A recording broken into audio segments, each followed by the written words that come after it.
I grew up during a different time, so some things about the internet and social media make me somewhat uncomfortable. Not only can folks pretend to be someone they are not, that catfish thing that folks do?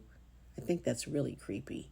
But, anyways, you have to be really mindful of important practices to implement and keep you safe. I asked a friend of mine who's a high school student what she does to stay safe while on social media, and she shared a few tips with me that align perfectly with some of the ways in which I've learned in my experience to ensure safety while using the internet and social media. Use creativity when creating passwords. Make sure they're easy for you to remember, but difficult for others to figure out. Do so by using different cases and symbols to form phrases, for example.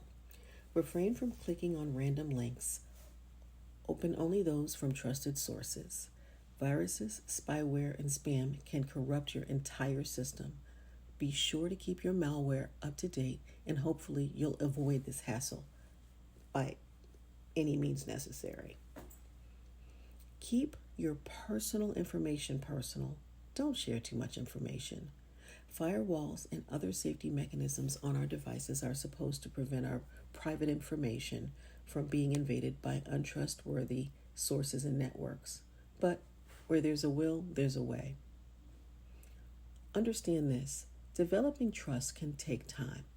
And when using social media as a way to connect with others, understand that regardless of how connected you might feel to someone, because maybe you've been interacting with them in real time, but the very nature of social media is not always the best space to build authentic connection.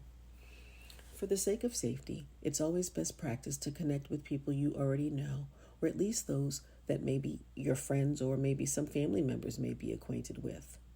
But if you choose to interact with someone new and you're getting to know them, or in that getting to know you stage, I should say, it may be wise to interact on platforms with a response time that has a slight delay. Technology has come a long way since the onset of the digital age, but what remains the same is that your digital footprint is forever. Once something is posted in cyberspace, it is out there for good, and it is there for the taking by anyone who chooses to co opt it. Social media does provide a timestamp. So, if you decide to use information that you obtain from social media platforms as a source of research, be mindful of the time frames. Also, be certain that the information is relevant and accurate. People tend to voice their opinions on social media, which is interpretive and may compromise the outcomes of your research. In any case, whether accessing social media for research or for pleasure, make sure that safety is the priority.